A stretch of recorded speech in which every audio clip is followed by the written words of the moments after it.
इस police regulation में एक बात मेरे भी समझ के बाहर है। इसने अंडर ट्रायल का जब भी जिक्र किया तो इसने हमेशा मजिस्ट्रेट के न्यायालय का जिक्र किया, जबकि ट्रायल कोर्ट ऑफ सेशन में भी चलते हैं। अब कोर्ट ऑफ सेशन में क्या होगा इस संबंध में यहां कुछ भी नहीं लिखा। जैसे आप देखें 159 कह रहा है कि detailed instruction regarding the scale of daily diet for healthy prisoners and the diet for sickly prisoners in transient and regarding prisoners under trial in the court of a magistrate in camp will be found in rules for guards and escorts। यानी एक स्वस्थ कैदी को जिस diet की आवश्यकता है और बीमार कैदी को जिस डाइट की आवश्यकता है वो अंडर ट्रायल है in the court of magistrate, ठीक है, या यात्रा में है या कहीं भी है, तो उसे कैसी डाइट और कितनी दी जाए ये सब वो ये कह रहा है कि will be found in rules of guards and Escorts. जो उन्हें गार्ड करने वाले गार्ड हैं और जो उन्हें लाने ले जाने वाला एस्कॉर्ट है, उसके मार्गदर्शन के लिए जो नियम बनाए गए हैं उनमें इसकी व्यवस्था की गई है कि डाइट कितनी दी जाए एक प्रिजनर को हेल्दी रखने के लिए, और जो बीमार प्रिजनर है उसे क्या डाइट दी जाए। तो सवाल है अगर मुकदमा सेशन में चल रहा है तब स्थिति क्या है। इस संबंध में हमने रेगुलेशन में कुछ देखा ही नहीं, इसलिए ये हम भी बता पाने में असमर्थ हो रहे हैं कि आखिर सेशन में चलने वाले मामलों के लिए क्या व्यवस्था है। क्योंकि बहुत ज्यादा समय भी नहीं रहता, ढूंढने की भी बहुत चाहत नहीं बची अब कि बहुत हम कानून ढूंढें, जितने से काम चल रहा है उतना ठीक है। बल्कि कई बार तो हमें लगने लगता है कि रेगुलेशन कुछ ज्यादा हो रहा है, ज्यादा बता रहे हैं, इतना बताने की जरूरत नहीं है। लेकिन चूंकि हम इससे कम बता ही नहीं सकते, हमारे साथ दिक्कत है कि या तो हम बिल्कुल नहीं बताएंगे और बताएंगे तो पूरा बताएंगे, ये संभव नहीं कि हम थोड़ा बता पाए, तो इसलिए मजबूरी की बात है। लेकिन बाकी बहुत ज्यादा जानने की इच्छा नहीं बची है, तो इसलिए सेशन में क्या स्थिति है हम नहीं बता सकते। जैसे अगला सेक्शन, अगला पैरा 160 ये कह रहा है कि according to the manual of government orders under trial prisoners should not be kept at court so late as necessitate their admission to jails and lockup after lockup time. चलिए, जो opening words है इसमें तो magistrate और session दोनों शासित हो गए कि उन्होंने कहा कि साहब जो है मैनुअल ऑफ गवर्नमेंट ऑर्डर्स जो है वो ये कह रहा है कि जो विचाराधीन कैदी हैं उन्हें न्यायालय में इतनी देर नहीं रखना चाहिए कि जो लॉकअप टाइम है, क्योंकि जेल में एक लॉकअप टाइम होता है, उतने समय के बाद जेल बंद हो जाएगी। तो लॉकअप टाइम के बाद अंडर ट्रायल प्रिजनर्स ये कोर्ट से वापस आए हैं, ठीक है, इतनी देर तक कैदियों को वहां नहीं रखना चाहिए, ठीक है, ये उन्होंने ओपनिंग वर्ड्स में कहा। आगे कह रहे हैं every effort will be made by magistrate. इसका मतलब सेशन को नहीं करना चाहिए भाई, आप यहां मेंशन कर रहे हैं ना कि every effort will be made by magistrate to ensure that the above directions are observed by subordinate courts. कह रहे मजिस्ट्रेट के सभी न्यायालयों को यह इंश्योर करना चाहिए कि ऊपर जिन निर्देशों का उल्लेख किया गया है उनका पालन सभी अधीनस्थ मजिस्ट्रेट करें। और ऊपर जिन निर्देशों का उल्लेख किया गया है वे निर्देश क्या है कि न्यायालय में विचाराधीन बंदी इतनी देर तक न रोके जाएं, कि जो लॉकअप टाइम है उसके बाद बंदी जेल पर पहुंचे। ऐसी स्थिति नहीं आनी चाहिए। और यहां वो कह रहे हैं कि मजिस्ट्रेट शुड इंश्योर, तो इसका मतलब सेशन ये इंश्योर न करे। तो ऐसी स्थिति, एक एम्बिग्यूटी इसकी पैदा हो रही है यहां पे, लेकिन इसे सुलझा पाने में मेरे पास कोई जानकारी नहीं। कह रहा है वो, कह रहा है every effort will be made by magistrate to ensure that the above directions are observed by subordinate courts. होगा जरूर, कहीं ना कहीं कुछ ना कुछ बताया होगा, कहीं ना कहीं कोई व्यवस्था होगी, लेकिन अब कहीं ना कहीं को ढूंढने का ना मेरा कोई मन बचा है, ना हमें उसकी कोई आवश्यकता लगती है। आप लोगों को लगती हो तो ढूंढिए, अपना गूगल AI फेआई, तो बहुत चीजें हैं, ठीक है, लेकिन हमें ना कोई जरूरत है ना कोई चीज, इसलिए इतना ही हम बताए दे रहे हैं। कह रहा under 12 prisoners however who cannot arrive before lockup time should not be sent to jail except under the special order of the magistrate concerned। अब फिर आगे वही बात तो कह रहा कि अगर देर हो गई है विचाराधीन बंदी को न्यायालय में, तो उसे लॉकअप टाइम के बाद जेल नहीं भेजना चाहिए, या तो संबंधित मजिस्ट्रेट ने विशेष आदेश किए हों, ठीक है, और संबंधित मजिस्ट्रेट ने विशेष आदेश नहीं किया तो लॉकअप टाइम के बाद वो जेल नहीं जाएगा, तो फिर जाए कहां? जाए कहां ये हमें मालूम है, क्योंकि प्रैक्टिकली हम वहां देखते रहते हैं, ठीक है। तो क्या करते हैं, थाने के लॉकअप में उसे रखते हैं, ठीक है। लॉकअप टाइम के बाद, अगर जेल का जो लॉकअप टाइम है उसके बाद प्रिजनर पहुंच रहा है, तो उसे कई बार थाने की हवालात वहां भी रखते हैं, ठीक है। अच्छा, कह रहा है it is unnecessary and impracticable to specify the circumstances in which such an order should be passed.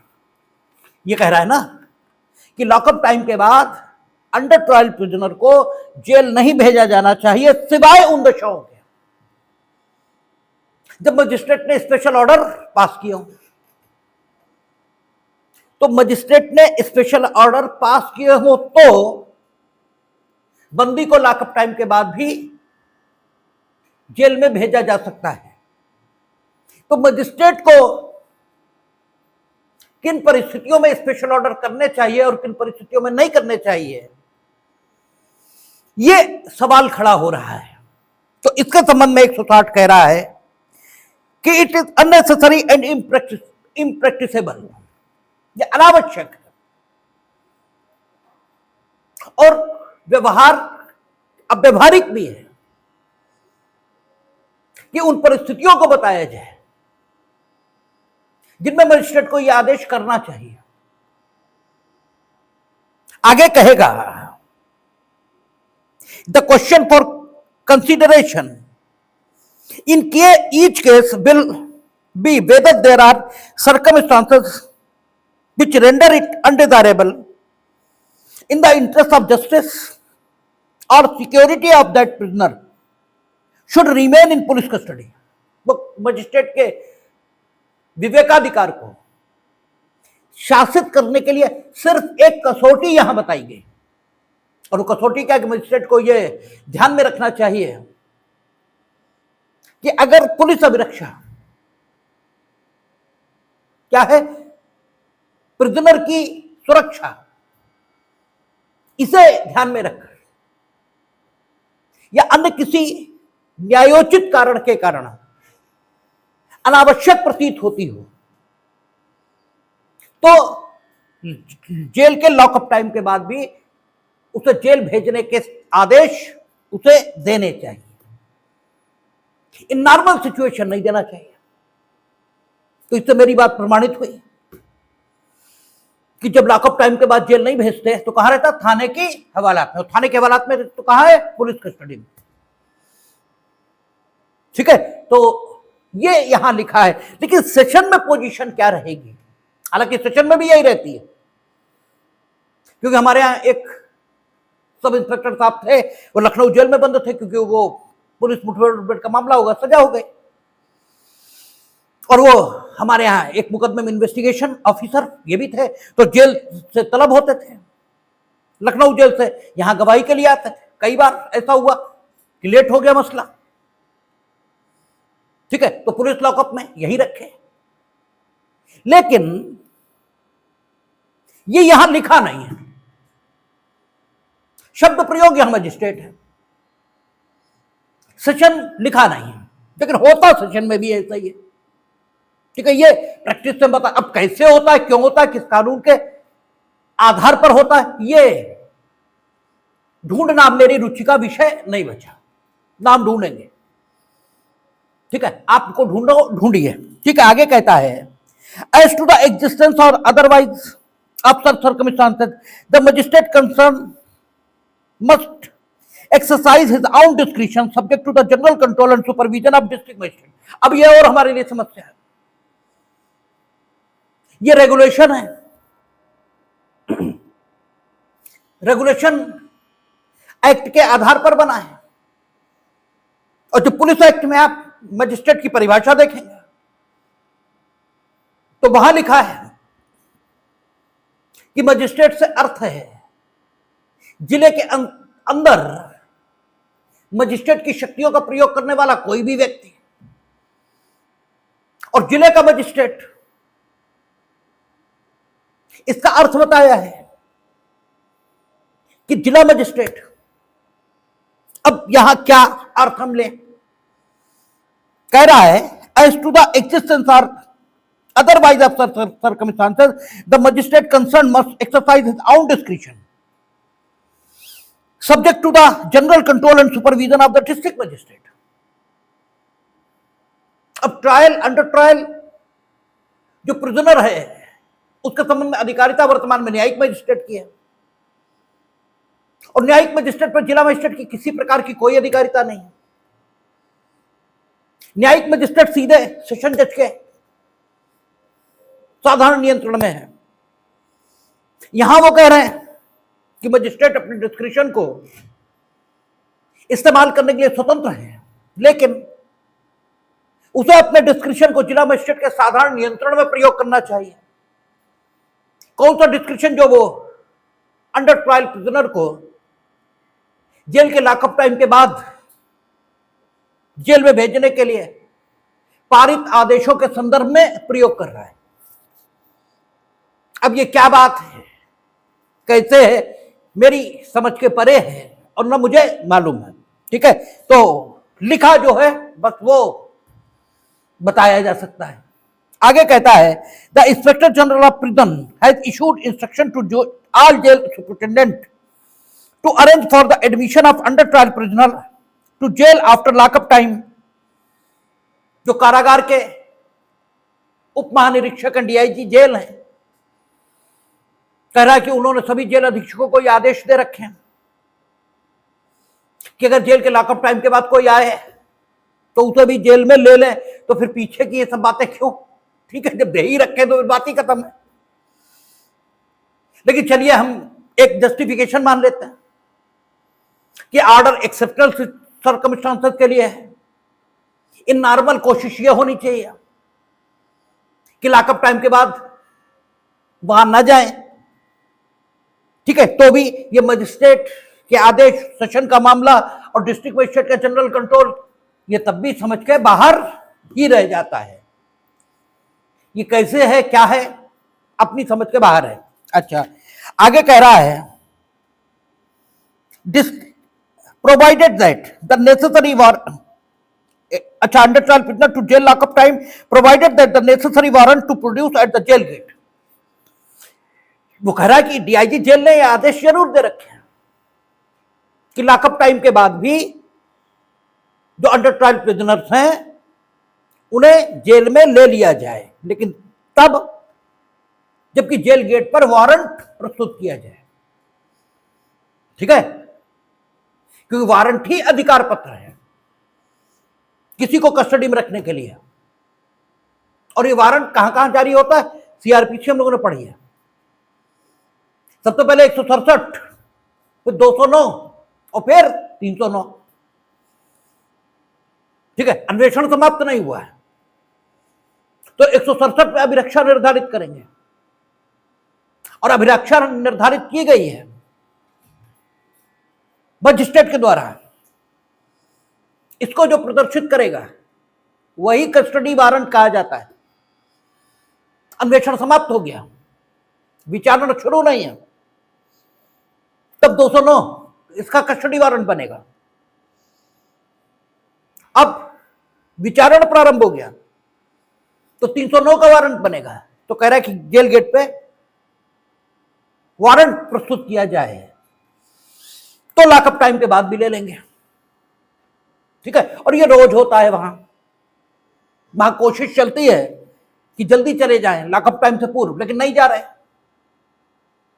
तो वारंट लेकर जब जाते हैं 6 बजे 7 बजे तो भी जेल में ले लिए जाते हैं, क्योंकि कारागार के महानिरीक्षक ने आदेश दे रखे हैं। अच्छा, आगे कहता है district magistrate have been directed by government to designate a magistrate whose duty it will be to sign the remand form of prisoners who arrive for the first time at headquarter after lock. ठीक है, lockup time. अब ये जरूरत कब किस दशा में पड़ती है ये भी नहीं पता, क्योंकि वो कह रहा है कि डिस्ट्रिक्ट मजिस्ट्रेट को सरकार ने यह आदेश दिया है कि वे एक मजिस्ट्रेट की नियुक्ति करें जो उन प्रिजनर्स के संबंध में है रिमांड के पेपर साइन करें जो जेल के लॉकअप टाइम के बाद पहली बार डिस्ट्रिक्ट हेडक्वार्टर पर लाए गए। ठीक है ना। अब दो स्थितियां हो सकती हैं कि कोई न्यायिक मजिस्ट्रेट मिला ही ना हो। ठीक है, 167 में। ठीक है भाई, ये भी तो हो सकता है। 167 में 2A उसी स्थिति के लिए बनी है जहां कहा था कि जुडिशियल मजिस्ट्रेट ना मिले तो एग्जीक्यूटिव मजिस्ट्रेट से कराएं, और एग्जीक्यूटिव मजिस्ट्रेट भी नहीं मिला। ठीक है, तो डिस्ट्रिक्ट हेडक्वार्टर आएगा। अब वो ढूंढता घूमे किससे कराएं, क्योंकि 7 डेज रिमांड तो वो भी कर पाएंगे। अब लॉकअप टाइम के बाद आया है, डिस्ट्रिक्ट हेडक्वार्टर पर आया है, पहली बार आया है,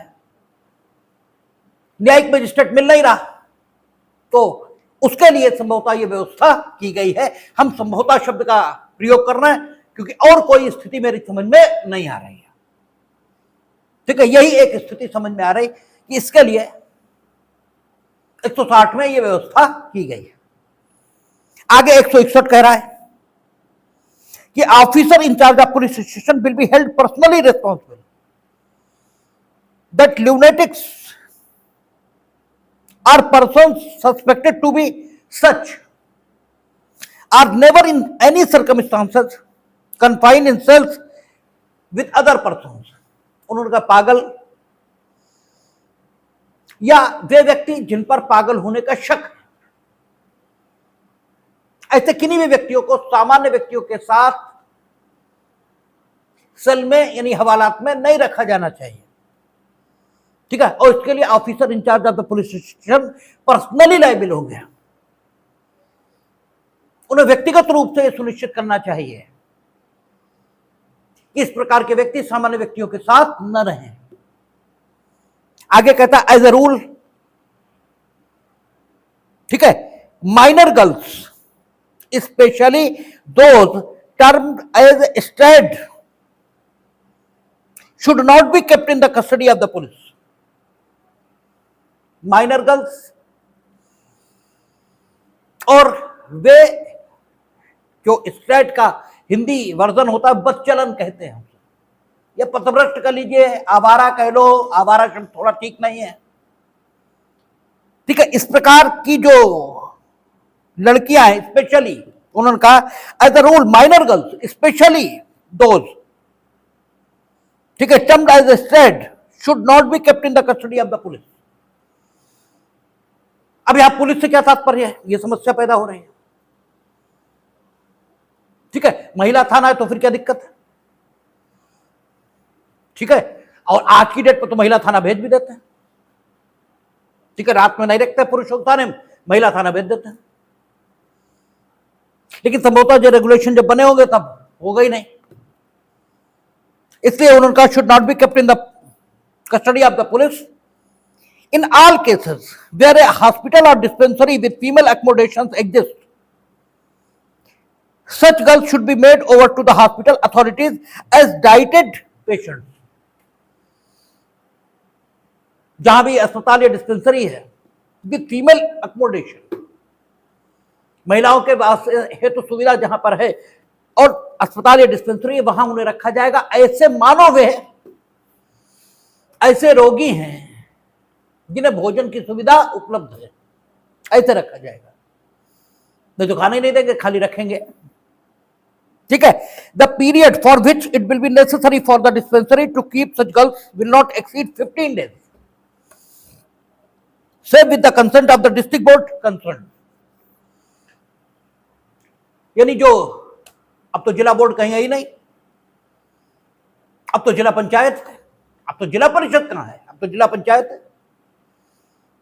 यहां जिला परिषद ही लिखा है, लेकिन चलिए हम जिला पंचायत मान लेते हैं। उस समय जिला पंचायत के हॉस्पिटल और डिस्पेंसरी रही होंगी। आज जिला पंचायत की परमिशन लेने का क्या क्या मतलब है, ये भी हम नहीं बता सकते, लेकिन लिखा यही है कि उस हॉस्पिटल या डिस्पेंसरी में इन महिलाओं को 15 दिन से अधिक नहीं रखा जाएगा जब तक कि जिला परिषद की अनुमति पूर्व में प्राप्त न कर ली गई हो। यानी या तो अनुमति प्राप्त करिए तब 15 दिन से ज्यादा रखिए, अदरवाइज 15 डेज। अब आप कहेंगे 15 डेज के बाद क्या धक्का दे देंगे? अरे भाई 15 डेज में कोई व्यवस्था तो करेंगे आप, मैक्सिमम हो गया।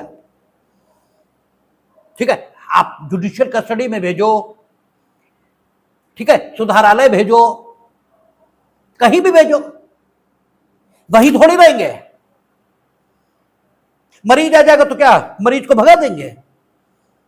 अच्छा, तो सब वहीं यही रहने लगेंगे और मरीज तो अपना मारा मारा घूमेगा। ठीक है, इसलिए 15 दिन से अधिक नहीं। आगे कह रहे हैं व्हेन ए पर्सन अरेस्टेड 163 में has to be kept in custody but it is in such a state of health. ये अक्सर आप देखते हैं, गोली लगी है एक व्यक्ति के, किसकी? पुलिस की। है कौन? डकैत।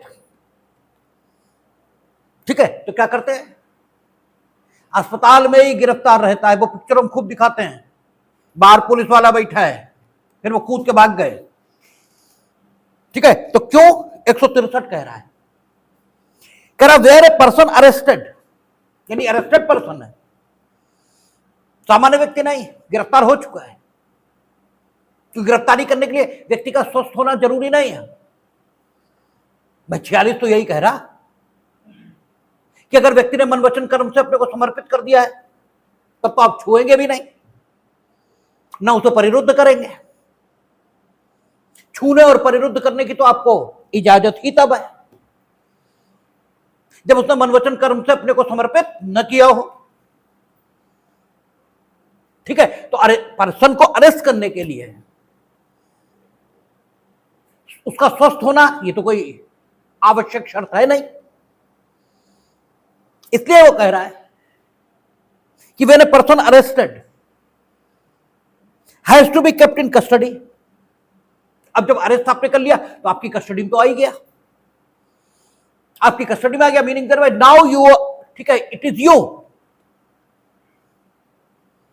Who will decide the movement of that person. ठीक है, अभिरक्षा का मतलब यही होता है।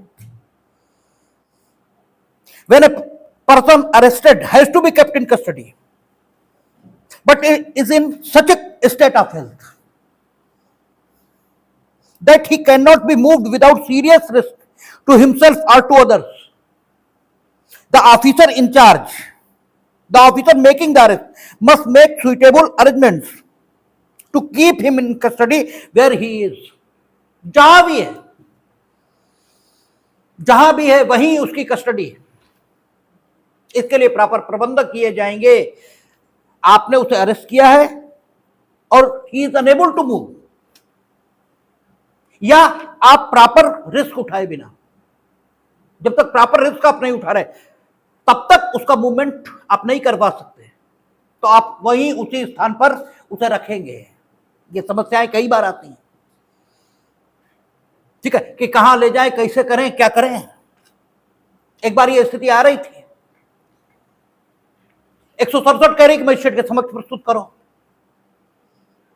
ठीक है, विद इन 24 आवर प्रस्तुत करो, ठीक है, और स्थिति आ रही कि उसका गोली लगी हुई। अब वो फोन कि करें क्या, क्योंकि 24 आवर बीत रहे हैं, मजिस्ट्रेट के सामने हम ले जाए कैसे, और डिस्पेंसरी में है और ले जाए तो मर जाएगा, ठीक है, तब क्या करें। तो चलो आज की डेट में तो समस्या का समाधान आ गया, ऑडियो विजुअल, ठीक है, ऑडियो विजुअल है। लेकिन अगर नहीं है तब फिर मजिस्ट्रेट ही वहां जाए, और तो कोई तरीका बचा नहीं, क्योंकि मजिस्ट्रेट जा सकता है और मजिस्ट्रेट सिर्फ न्यायालय में बैठकर रिमांड लेगा, ऐसा भी कहीं नहीं लिखा है, ठीक है। He will decide the custody under section 167, जिसे अब 187 आप कह रहे हो, ठीक है, अगर गिरफ्तारी दृढ़ आधारों पे, ठीक है, लेकिन वो अपने न्यायालय में बैठ कर लेगा, ऐसी कोई बात नहीं है। तो आज तो ऑडियो विजुअल है, लेकिन हमेशा नहीं था, ठीक है, इसलिए।